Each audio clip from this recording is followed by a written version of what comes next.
कहानी की शुरुआत में हमने देखा कि यूएसए का एक फाइटर जेट जब अफगानिस्तान में उड़ रहा था तो अचानक ही कुछ दुश्मनों ने उन पर एक मिसाइल दाग दी। टेरी जो कि प्लेन उड़ा रहा था उसने तुरंत फाइटर जेट का डिफेंस सिस्टम एक्टिवेट किया, लेकिन बदकिस्मती से मिसाइल फिर भी उनके जेट पर आ लगी। प्लेन पूरी तरह कंट्रोल से बाहर हो चुका था और अब जिंदा रहने का सिर्फ एक ही तरीका है, प्लेन से नीचे कूद जाना। दोनों बिना समय गवाए अपने फाइटर जेट से कूद गए। कुछ मिनटों बाद केट और टेरी को होश आया तो वो अफगानिस्तान के रेगिस्तान के बीचों बीच थे, लेकिन इससे पहले टेरी घायल केट की मदद कर पाता अफगानी फाइटर्स ने उन्हें घेर लिया और टेरी पर धुआंधार फायरिंग कर दी, जिससे वो बुरी तरह जख्मी हो गया। फिर जैसे ही एक अफगानी फाइटर टेरी के पास आया तभी अचानक से केट ने उस पर हमला बोल दिया। उसने अपनी बंदूक से उस आदमी को वहीं ढेर कर दिया। इसके बाद केट ने दूसरे दुश्मनों पर भी ताबड़तोड़ फायरिंग की और अपनी बहादुरी से उन्हें निहत्था कर दिया। लेकिन मुश्किलें यहीं खत्म नहीं हुई। अचानक एक और अफगानी फाइटर वहां आ गया और जब केट उस पर फायर करने लगी तो उसे एहसास हुआ कि उसकी बंदूक में तो गोलियां खत्म हो चुकी हैं। मजबूरन उसने वहां से भाग निकलने का सोचा, लेकिन इससे पहले कि वो दुश्मन के हाथों मारी जाए टेरी ने हिम्मत जुटाई और उस अफगानी फाइटर को गोली से उड़ा दिया। इस बहादुरी के बाद टेरी अपनी आखिरी सांसें गिन रहा था। इस हादसे से केट पूरी तरह टूट चुकी थी। वो अपने साथी के पास गई तो टेरी ने उससे माफी मांगी क्योंकि वो उन दोनों को उस मुश्किल से बाहर नहीं निकाल पाया। ये सुनकर केट की आंखें भर आई। अब उसका सिर्फ एक मकसद था, किसी भी तरह रेस्क्यू टीम से बात करना। उधर दूसरी तरफ बाकी अफगानी फाइटर्स ने देखा कि उनका लीडर अभी भी जिंदा है। साथ ही उन्हें ये भी पता चला कि अमेरिकन फौज वहां से फरार हो गई थी। कुछ देर तक चलने के बाद केट को दूर से दुश्मन की गाड़ियों का एक पूरा काफिला नजर आया जिन्होंने पूरे इलाके को घेरा हुआ था। केट ने तुरंत फैसला किया कि यहाँ रुकना खतरनाक है, इसीलिए वो छुपने के लिए पास के एक बंकर की तरफ भागी। लेकिन बंकर तक पहुँचने से पहले ही दुश्मनों ने उसे देख लिया और उस पर धुआंधार फायरिंग शुरू कर दी। उनके लीडर ने तो केट के ऊपर एक मिसाइल फायर की, लेकिन वो किसी तरह बच निकली। फिर जैसे ही धुआं साफ हुआ तो केट ने देखा कि धमाके की वजह से बंकर का दरवाजा खुल गया था। अब केट बिना एक भी सेकंड गवाए बंकर के अंदर घुस गई। तभी एक दुश्मन उसके पीछे दरवाजे तक आ गया तो केट ने अपनी पिस्टल से उसे मार गिराया। खैर इसके बाद केट ने देखा कि वो ऐसी सीढ़ियों के सामने खड़ी थी जो शायद सैकड़ों मीटर गहरी हैं, लेकिन उसके पास कोई चारा तो था नहीं, इसीलिए उसने नीचे उतरने का फैसला किया। उसे कुछ भी समझ नहीं आ रहा था कि ये कैसी जगह है, पर फिर भी वो धीरे धीरे आगे बढ़ रही थी। तभी पीछे से उसे दुश्मनों के आने की आहट सुनाई दी तो बाहर का रास्ता ढूंढने के चक्कर में केट और अंदर चली गई। फिर जैसे ही वो बंकर के एक हिस्से में गई तो उसे बहुत गंदी स्मेल आई और थोड़ी आगे जाकर उसकी आंखों के सामने जो खौफनाक मंजर आया उसे देखकर वो बहुत बुरी तरह डर गई। असल में वहाँ किसी की लाश बहुत बुरी हालत में पड़ी थी। इतना ही नहीं बल्कि केट को वहाँ एक रहस्यमयी डिवाइस भी मिला जिसके साथ कई कागज और रिकॉर्ड्स मौजूद थे जिनमें यहाँ पर हो रहे भयानक एक्सपेरिमेंट्स के बारे में लिखा गया था। उसी पल अचानक उसे दुश्मनों के आने की आहट सुनाई दी तो केट तुरंत अपनी लाइट स्टिक को दूर फेंककर एक बड़े पिलर के पीछे छुप गई। उसी पल अफगानी फाइटर में से एक ने जनरेटर ऑन कर दिया जिसके चलते चारों तरफ रोशनी हो गई और तभी एक भयानक राज का पर्दाफाश हुआ। असल में वहाँ सैकड़ों कैप्सूल थे जिनमें इंसानों की लाशें बंद करके रखी गई थी। अब जैसे ही दुश्मनों का ध्यान हिला तो इस मौके का फायदा उठाते हुए केट ने अपनी फाइटिंग स्किल्स का इस्तेमाल करके अचानक उनमें से एक की बंदूक छीन ली। केट को देखते ही अफगानियों ने एक के बाद एक उस पर धुआंधार फायरिंग शुरू कर दी जिसके चक्कर में एक कैप्सूल टूट गया और उसके अंदर रखी हुई लाश जमीन पर आ गिरी। अब अपनी जान बचाने के लिए केट पास ही में मौजूद एक हैच में नीचे उतर गई। जैसे ही उनके लीडर ने देखा कि केट सुरंग में घुस गई है तो उसने अपने आदमी को उसका पीछा करने का हुक्म दिया ताकि उसे चारों तरफ से घेरा जा सके। फिर उसने चिल्लाकर दूसरे आदमी को वहीं रुकने को कहा ताकि अगर केट वापस लौट कर आए तो भी बच न पाए। वो आदमी अपनी जगह संभालते हुए धीरे धीरे उस लाश की तरफ बढ़ रहा था जो कैप्सूल से गिरी थी। उधर केट बिना कोई आवाज किए सुरंगों के अंदर रेंगती हुई आगे बढ़ रही थी। जैसे ही उसके पास एक दुश्मन हैच की जांच करने आया तो केट बिल्कुल पत्थर की तरह जमकर खड़ी हो गई। इसी दौरान जो आदमी पहरा दे रहा था उसने सोचा कि गिरी हुई लाशों को एक पर्दे से ढक देता हूँ। उसे बिल्कुल अंदाजा नहीं था कि उनमें से एक क्रीचर अभी भी जिंदा था और संभलने से पहले ही उस क्रीचर ने उस पर हमला बोल दिया। उसी पल केट किसी तरह इमरजेंसी एग्जिट की सीढ़ियों तक पहुंच गई, लेकिन तभी अफगानों का लीडर मलिक उसके सामने आ गया। उधर दूसरे फाइटर ने अपने साथी की लाश देखी जिसे वो भयानक क्रीचर नोच नोच कर खा रहा था। अब वो डर के मारे जोर जोर से अपने सरदार को मदद के लिए बुलाने लगा। इसी मौके का फायदा उठाते हुए केट ने अपनी फ्लेयर गन से उस आदमी के सीने पर गोली चला दी। फिर तुरंत ही उसने जमीन पर गिरी दुश्मन की राइफल उठाई और एक एक करके सभी को मार डाला। इसके तुरंत बाद केट ने वहाँ एक ग्रेनेड फेंक दिया और सीढ़ियों पर चढ़ने लगी। फिर जैसे ही केट ऊपर तक पहुंची तो अचानक एक अफगान ने उसका पैर पकड़कर उसे खींच लिया। केट संभल भी नहीं पाई कि उतने में उस आदमी के चेहरे पर वो भयानक क्रीचर टूट पड़ा और उसे भी निगलने की कोशिश करने लगा। ये सब देखकर केट बहुत ज्यादा घबरा गई और बाहर की तरफ भागने लगी। क्रीचर ने उसे पकड़ने की कोशिश की लेकिन केट किसी तरह बंकर से बाहर निकल गई। अब इस क्रीचर को अंदर ही कैद करने के लिए केट ने बंकर के दरवाजे को जंजीरों से बंद कर दिया। पर जैसे ही वो वहाँ से निकलने वाली थी तो एक और दुश्मन उसके सामने आ गया।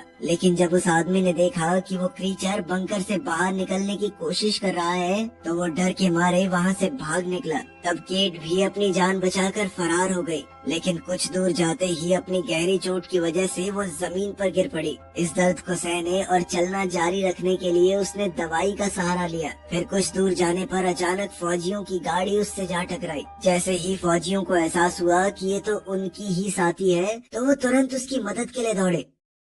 फिर अगले दिन केट को आर्मी कैंप में ले जाया गया। वहाँ उसकी मुलाकात यहाँ के मेजर रॉय से हुई तो केट ने उसे समझाने की कोशिश की कि उस बंकर में कुछ बहुत ही गलत हो रहा है। लेकिन रॉय ने उसकी बातों पर विश्वास नहीं किया। उसने कहा कि लड़ाई के बाद से हालात काफी बिगड़ चुके हैं, इसलिए इस वक्त उनका पूरा ध्यान मेन मिशन पर होना चाहिए। गुस्से में केट ने उस भयानक क्रीचर के बारे में विस्तार से बताया जिसे उसने भागते वक्त देखा था। लेकिन रॉय अपने फैसले से हिला नहीं। केट को जो डिवाइस लैब में मिला था रॉय ने उसे भी अपने कब्जे में ले लिया और उसे कैंप के डॉक्टर के पास भेज दिया। इसी बीच सैनिकों की एक टुकड़ी एक कैदी को लेकर वहाँ पहुँची तो रॉय ने कहा कि इससे पूरी जानकारी निकलवाओ। वहीं बाहर सार्जेंट टॉम केट को शांत करने के लिए आया क्योंकि वो रॉय के रवैये से काफी गुस्से में थी। खैर बाद में जब पैरामेडिक के पास केट का इलाज चल रहा था तो सार्जेंट टॉम सार्जेंट जोन्स के साथ वहाँ पहुँचा। उन्होंने केट से कहा कि हमें तुम्हारी बात पर पूरा भरोसा है, लेकिन बंकर में वापस जाने से पहले उन्हें ये जानना जरूरी है कि वहाँ हुआ क्या था।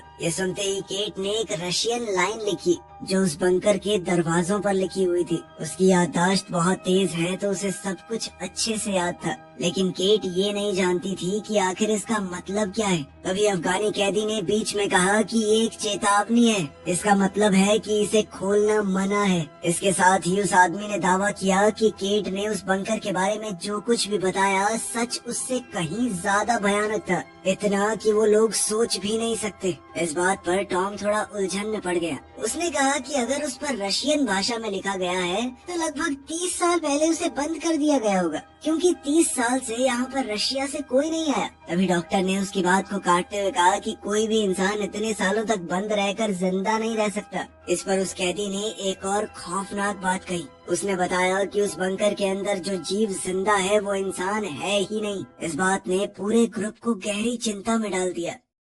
खैर फिर शाम ढलने लगी और अंधेरा होते ही सैनिकों ने फैसला किया कि वो पूरे एरिया की रखवाली बारी बारी से करेंगे, क्योंकि किसी भी पल नए दुश्मन सामने आ सकते हैं। उधर अपने कैबिन में रॉय ने कर्नल से बात की तो कर्नल ने कहा कि केट को जो भी वो डिवाइस मिला है उसे जल्दी से भेजो। असल में वो डिवाइस एक रिकॉर्डर था और रॉय ने साफ साफ शब्दों में कहा कि अगर आपको ये चाहिए तो पूरी सच्चाई बतानी होगी कि असल में हो क्या रहा है। वहीं दूसरी ओर हम देखते हैं कि बंकर के गहरे अंधेरों में उन भयानक जीवों ने एक दूसरे को आजाद कर लिया था। फिर धीरे धीरे सब एक जगह इकट्ठा हुए और बाहर निकलने का रास्ता रोकने वाली उन जंजीरों को तोड़ने की कोशिश करने लगे। वहीं रात के वक्त सेरानो नाम का एक फौजी ड्वेन की जगह लेने आया, लेकिन जैसे ही वो आगे बढ़ा तो उसे पीछे से एक अजीब सी आवाज सुनाई दी। मुड़कर देखने पर उसे पता चला कि उसका साथी वहाँ से गायब हो चुका है। हैरानी और उलझन में सेरानो ने बैरिकेड के पास जाकर देखा कि आखिर हुआ क्या। उसी वक्त डेव को कैंप के अंदर फैलती हुई एक बेहद गंदी बदबू महसूस हुई और शक होने पर वो आसपास देखने निकल गया। तभी उसे दूर से वो भयानक क्रीचर सीधा बेस की तरफ दौड़ते हुए नजर आए तो डेव ने पूरी ताकत से चीख कर सबको बताना चाहा। अलार्म सुनते ही पूरी टुकड़ी ने अपना सामान उठा लिया और तुरंत लड़ाई के लिए तैयार हो गए। पल भर में ही सभी सैनिकों ने बैरिकेड पर अपनी जगह ले ली। और जो कुछ भी हिलता डुलता दिखाई दिया उस पर गोलीबारी शुरू हो गई। अब रॉय को पूरी तरह समझ आ गया कि केट सच बोल रही थी। उसने सार्जेंट टॉम को ऑर्डर दिया कि टुकड़ी की अगुवाई करो और सभी खतरनाक हथियारों का पूरी तरह इस्तेमाल करना। इसके बाद सैनिक हमला करके उन क्रीचर्स को खत्म करने की कोशिश करने लगे, लेकिन अचानक ड्वेन पर एक क्रीचर पीछे से टूट पड़ा और सिर्फ एक ही वार में उसका सर धड़ से अलग कर दिया। यह नजारा देखकर उन सबके हाथ पैर फूल गए थे। सिएना ने घबराकर उस क्रीचर पर गोलियां चला दी और उसे दीवार से नीचे गिरा दिया। तुरंत ही पैरामेडिक दौड़कर ड्वेन की मदद करने पहुंचा, लेकिन वो क्या ही कर सकता था। उसी पल उन भयानक क्रीचर्स में से एक ने अचानक उछलकर सैनिकों पर हमला करने की कोशिश की, लेकिन टॉम ने फौरन अपनी बंदूक से गोली चला दी, जिससे वो क्रीचर सीधा मेजर की हट के अंदर जा गिरा। फिर बिना एक भी पल गवाए रॉय उस पर टूट पड़ा और अपनी बंदूक से लगातार वार करने लगा। गोलियों की बौछार से उस क्रीचर के शरीर का एक हिस्सा पूरी तरह नष्ट हो गया। अब कैंप के बाहर सैनिक अलग अलग दिशाओं में फैल गए थे, ताकि जितना हो सके उतने क्रीचर्स का सामना किया जा सके। इसी बीच जैसे ही टॉम ने अपनी फ्लेयर जलाई तो उसे दूर से और भी ज्यादा क्रीचर्स आते हुए नजर आए। ये देखकर उसने जोर से पूरी टुकड़ी को तुरंत पीछे हटने को कहा, लेकिन पीछे हटने से पहले ही बदकिस्मती से 2 सैनिक उन क्रीचर्स का शिकार हो गए। साथ ही एक तीसरा फौजी जो वॉशरूम में छुपने की कोशिश कर रहा था वो भी पकड़ा गया। उधर जैसे ही केट को एक क्रीचर के पास आने की आवाज आई तो उसने जल्दी से हथियारों की संदूक खोलने की कोशिश की, लेकिन वो संदूक नहीं खुली और कैबिन के अंदर घुसते ही उस क्रीचर ने केट पर जोरदार हमला बोल दिया। इसके बाद उस भयानक क्रीचर ने अपनी लंबी जुबान से उसे जकड़ने की कोशिश की। अफगानी कैदी ने जैसे तैसे खुद को आजाद किया और जल्दी से वो हथियारों वाली क्रेट खोल दी। फिर उसने जल्द ही एक मशेटी उठाई और पूरी ताकत से क्रीचर पर जोरदार वार किए, जिसके बाद वो क्रीचर जमीन पर गिर पड़ा और केट तब भी गुस्से से लगातार उस पर वार करती रही। वहीं बाहर कैंप में पूरी तरह अफरा तफरी मची हुई थी। एक फौजी अपनी मशीन गन से लगातार उन क्रीचर्स पर हमला कर रहा था, लेकिन मौका मिलने पर एक क्रीचर ने उसे भी मार डाला। इसके बाद वो भारी बंदूक फायर करते हुए अपने आप घूमने लगी और गोलियां सीधा फ्यूल कैंस पर जा लगी। अगले ही पल पूरे कैंप में एक भयानक विस्फोट हुआ और इस धमाके के बाद सैनिकों ने देखा कि एक क्रीचर बिल्कुल उनके सामने खड़ा था। तब उन सब ने मिलकर आखिरकार उसे मार डाला। उसी पल मेजर ने देखा कि उसकी बंदूक की गोलियां खत्म हो गई थी। वो कुछ कर पाता उससे पहले ही एक क्रीचर ने उस पर जबरदस्त हमला कर दिया। तब केट और अफगान कैदी के साथ बाकी सैनिक तेजी से बैरिकेड की तरफ भागे। साथ ही जोन्स ने तुरंत कैदी को अपनी गिरफ्त में ले लिया। अचानक छाई खामोशी को महसूस करते ही टॉम समझ गया कि अब यहाँ रुकना खतरनाक है। उसने सियाना को तुरंत हथियारों के बेस की तरफ दौड़ने का हुक्म दिया, जबकि वो खुद पैरामेडिक के साथ मेजर को ढूंढने निकल पड़ा। कैबिन में पहुंचते ही सैनिक ने उस क्रीचर पर एक स्टन ग्रेनेड फेंका और इसी मौके का फायदा उठाते हुए रॉय ने अपना बेसबॉल बैट उठाया और एक जोरदार वार के साथ क्रीचर को गिरा दिया। इसके बाद सबने मिलकर अपने सीनियर ऑफिसर को बचाया और उसे आर्मरी में ले गए, जहां डेव और बाकी सैनिक के कंटेनर को खोलने की कोशिश कर रहे थे। इसी बीच सैनिक बड़ी टुकड़ी के पास लौटे, लेकिन अचानक एक क्रीचर ने उन पर हमला कर दिया। अब केट ने कंटेनर से एक कुल्हाड़ी उठाई और सीधा क्रीचर की पीठ पर चढ़ गई। केट ने उस क्रीचर को काफी हद तक घायल कर दिया, जिसके बाद टॉम ने आगे बढ़कर उसे पूरी तरह खत्म कर दिया। फिर रास्ता साफ होते ही पूरा ग्रुप दौड़कर कंटेनर के अंदर घुस गया। दरवाजा बंद करने के बाद उन्होंने थोड़ी देर के लिए आराम किया और फिर आगे क्या करना है ये सोचने लगे। सुबह होते ही जब सैनिकों ने कंटेनर का दरवाजा खोलकर कैंप का जायजा लिया तो अपनी आंखों के सामने का मंजर देखकर वो दंग रह गए। असल में वहाँ ना तो कोई क्रीचर था और ना ही मरे हुए सैनिकों की लाशें। थोड़ी देर ढूंढने के बाद उन्हें आखिरकार एक क्रीचर की लाश मिली तो सब मिलकर उसे ध्यान से देखने लगे, ताकि ये समझ सकें कि आखिर इस भयानक क्रीचर का राज क्या है। जांच के दौरान डॉक्टर विल्क्स को पता चला कि वो क्रीचर अपने दांत अंदर बाहर कर सकते हैं। उनकी चमड़ी बेहद मोटी है और हैरानी की बात तो ये थी कि उनके शरीर के कई अंग इंसानों वाले थे। सिर्फ इतना ही नहीं, उनके ग्रुप को ये भी समझ आ गया कि इन क्रीचर्स की सबसे बड़ी कमजोरी है धूप। इनका डीएनए पूरी तरह से बदल चुका है, इसलिए सूरज की रोशनी इन पर सीधा असर करती थी। इसी बीच मेजर ने बताया कि कर्नल से बातचीत के दौरान उसे एक खास जानकारी मिली थी। तब उसने केट से माफी भी मांगी क्योंकि उसने शुरुआत में उसकी बात पर भरोसा नहीं किया। फिर रॉय ने बताया कि कई साल पहले एक मीटियोर धरती पर गिरा था, इसी इलाके में आसपास। उसे देखकर रशियन साइंटिस्ट उत्सुक हो गए और वो ये जानने की कोशिश करने लगी कि आखिर ये चीज क्या है। जांच के दौरान उन्हें वहाँ एक बहुत बड़ी स्पेसशिप मिली जो पूरी तरह तबाह हो चुकी थी। ये देखकर वो लोग पूरी तरह से हैरान रह गए। तब उन्होंने इस स्पेसशिप में मिले क्रीचर के डीएनए का इस्तेमाल करके एक सुपर सोल्जर बनाने की कोशिश की।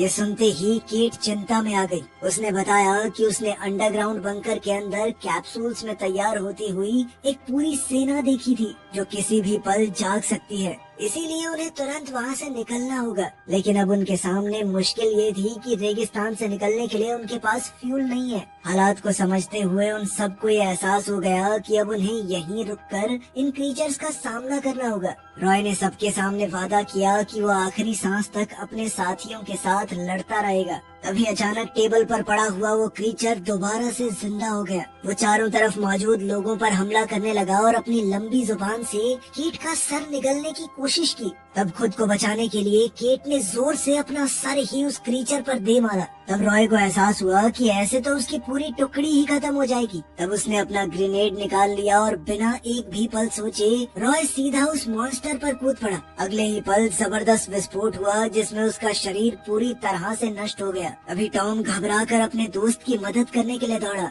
लेकिन रॉय को बचाया नहीं जा सकता था। खैर, खुद को संभालने के बाद टॉम अब उस कैदी के पास गया और उसे आजाद करने का फैसला किया। वो चाहता था कि अब वो मिलकर काम करें, क्योंकि उस आदमी ने उनसे एक बात भी झूठ नहीं बोली। इसके बाद पूरी टुकड़ी इकट्ठी हुई और वो सब अपने हथियारों, सामान और गोली बारूद का हिसाब लगाने लगे। जल्द ही उन्हें समझ आ गया कि अगर दोबारा हमला हुआ तो उनके पास इतना गोली बारूद नहीं है कि वो उसे रोक सके। इसीलिए उन सब ने मिलकर एक फैसला लिया कि इससे पहले वो क्रीचर्स उनके ऊपर हमला करें, वो पहले ही बंकर पर हमला करके सारे क्रीचर्स को वहीं खत्म कर देंगे। इस आखिरी मिशन के लिए जल्दी ही सैनिकों ने पूरी तैयारी कर ली। टॉम ने सबसे कहा कि हमारा काम सिर्फ इतना सा है कि हमें बंकर के बाहर बम लगाकर विस्फोट होने से पहले वहाँ से निकलना है। जैसे ही वो बंकर के पास पहुँचे तो टॉम, जेम्स, केट और वो कैदी कबीर, सिर्फ ये 4 लोग बंकर के अंदर घुसे। बाकी फौजी बाहर ही रुक गए। उन्होंने बिना वक्त बर्बाद किए अलग अलग जगहों पर विस्फोटक लगाकर वहाँ से निकलना शुरू कर दिया। लेकिन बाहर निकलते हुए टॉम की नजर जमीन पर पड़े हुए एक मेडालियन पर गई, जो असल में केट का था। उसे उठाने के लिए जैसे ही वो सीढ़ियों की तरफ बढ़ा तो अचानक एक क्रीचर ने उसे पकड़कर जोर से नीचे खींच लिया। कुछ ही सेकंडों बाद केट को रेडियो पर टॉम की आवाज सुनाई दी। उसी पल उसे समझ आ गया कि क्रीचर्स ने टॉम को कैदी बना लिया है। अपने दोस्त को बचाने का पक्का इरादा करते हुए केट ने बाकी सैनिकों के साथ फिर से नीचे जाने का फैसला किया ताकि टॉम को ढूंढकर वापस लाया जा सके। अब एलिवेटर क्रेन को चलाने के लिए विल्क्स मिलिट्री व्हीकल के अंदर ही रुका रहा। हालात बहुत खराब थे, लेकिन फिर भी सभी लोग नीचे अंडरग्राउंड एरिया तक पहुंच गए। इसी दौरान मेडिक को रेडियो पर एक अलर्ट सुनाई दिया, जिसमें ऑर्डर्स मिले कि अगले 20 मिनट के अंदर अंदर उन्हें पूरे इलाके को खाली करना होगा। तब घबराकर विल्क्स ने तुरंत सबको बताया कि हमें जल्दी निकलना है, जल्दी करो। इसके बाद पूरी टुकड़ी टॉम की तलाश में निकल पड़ी, जबकि डेव एलिवेटर की सुरक्षा के लिए अपनी जगह पर ही बना हुआ था। उधर टॉम ने किसी तरह अपनी जेब में मौजूद चाकू का इस्तेमाल करके उस क्रीचर को खत्म कर दिया, जिसने उसे बंदी बनाकर रखा हुआ था। आजाद होते ही वो अपने साथियों को ढूंढने निकल पड़ा। जैसे ही बाकी सब बंकर की लैब में पहुँचे तो वहाँ का मंजर देखकर सभी सन्न रह गए। चारों तरफ उन लोगों की लाशें बिखरी हुई थी जिन्हें क्रीचर्स ने मार डाला था। और जैसे जैसे वो सेंट्रल कैप्सूल के करीब पहुँचे तो उनके सामने एक और भी ज्यादा भयानक नजारा था। उस कैप्सूल के अंदर एक बहुत बड़ा मॉन्स्टर तैयार हो रहा था। इसी बीच टॉम पर पीछे से क्रीचर ने अचानक हमला कर दिया, लेकिन जैसे ही उसे केट की आवाज सुनाई दी तो वो तुरंत लैब की तरफ भागा, जहाँ उसके साथियों ने अपने हथियारों से उस क्रीचर को खत्म कर दिया। उसी वक्त विल्क्स ने देखा कि कई अफगानों ने उस बंकर को घेर लिया है। वो तुरंत व्हीकल के ऊपर लगे हुए हथियार तक चढ़ गया और बिना रुके उन पर फायरिंग शुरू कर दी ताकि खतरे को दूर रखा जा सके। उधर एलिवेटर के पास डेव कई सारे क्रीचर्स से घिर चुका था। उन पर गोलीबारी करते हुए उसने इमरजेंसी अलार्म भी एक्टिवेट कर दिए। अब तक केट को एहसास हो चुका था कि मॉन्स्टर्स ने उन्हें फंसाने के लिए जाल बिछाया है। उसने तुरंत ग्रुप से कहा कि हमें जल्दी से यहाँ से निकलना होगा, और फिर उन्होंने पीछे हटकर दरवाजा बंद कर दिया। लेकिन जोन्स को ये बात समझ आ चुकी थी कि क्रीचर्स क्रैंक को घुमाकर दरवाजा खोल सकते हैं। इसीलिए उसने पूरी ताकत से क्रैंक को पकड़ लिया और अपने साथियों से कहा कि वो सभी वहाँ से निकल जाएं, जबकि वो खुद दुश्मनों को रोकने के लिए पीछे रह गया। उधर बाहर विल्क्स की बंदूक की गोलियां खत्म हो गई थी। उसने जल्दी जल्दी रीलोड करने की कोशिश की, लेकिन उसे बिल्कुल अंदाजा नहीं था कि एक अफगानी बिल्कुल उसके नीचे मौजूद था। इसी बीच बंकर से निकलते हुए सियाना के कानों में पीछे से एक भयानक गरज सुनाई दी। वो खुद वहीं रुक गई ताकि उसके बाकी साथी सुरक्षित तरीके से एग्जिट तक पहुंच सकें। थोड़ी ही देर में पूरी टुकड़ी एलिवेटर तक पहुंच चुकी थी, लेकिन जैसे ही टॉम को एहसास हुआ कि सियाना उनके साथ नहीं है तो उसने तुरंत उसे बचाने का फैसला किया। उसने बाकी सबको ऑर्डर्स दिए कि अगर मैं 5 मिनट के अंदर अंदर बाहर नहीं आया तो सारे बॉम्ब्स एक्टिवेट करके वहाँ से निकल जाना। उधर सियाना पर एक क्रीचर ने अचानक हमला कर दिया। वो आसपास पड़े सामान का इस्तेमाल करके अपने दुश्मन का सामना कर रही थी। गुस्से में वो लगातार वार करती रही और आखिरकार उसने क्रीचर को खत्म कर दिया। लेकिन तभी पीछे से एक और क्रीचर आया और उसके चेहरे के एक हिस्से को बुरी तरह नोच लिया। ये वार इतना भयानक था कि सियाना की मौके पर ही मौत हो गई। ये देखकर टॉम गुस्से से भर गया। उसने एक चाकू उठाया और डस्टबिन के ढक्कन को ढाल बनाकर क्रीचर से लड़ने लगा। वहीं जोन्स अब इस सब से बहुत थक चुका था। उसने दरवाजे से हटकर अपना डेटोनेटर निकाला और अपने दोस्तों को बचाने के लिए खुद शहीद हो गया। इस जबरदस्त विस्फोट में उसके आसपास मौजूद सारे म्यूटेंट खत्म हो गए। धमाके की आवाज सुनते ही टॉम समझ चुका था कि अब वहाँ रुकना मौत को दावत देने के बराबर है। उसने तुरंत वहाँ से भागने का फैसला किया। वहीं बाहर एक अफगानी ने पैरामेडिक पर हमला बोल दिया। वो अपने चाकू से विल्क्स को मारने ही वाला था, लेकिन उसने जैसे तैसे अपनी जान बचाई। फिर हर एक दुश्मन से बहादुरी से लड़ते हुए उसने क्रेन एक्टिवेट की ताकि वो पूरे ग्रुप को ऊपर खींच सके। लेकिन दिक्कत ये थी कि ब्लास्ट के चलते मैकेनिज्म का एक हिस्सा डैमेज हो गया था, जिस वजह से गाड़ी आगे की तरफ चलने लगी। विल्क्स ने घबराकर गाड़ी को रोकने की पूरी कोशिश की। वहीं एलिवेटर के अंदर केट, कबीर और डेव एक साथ मिलकर दर्जनों क्रीचर्स का सामना कर रहे थे। अचानक एक क्रीचर ने अपनी बाजू से डेव के सर पर वार किया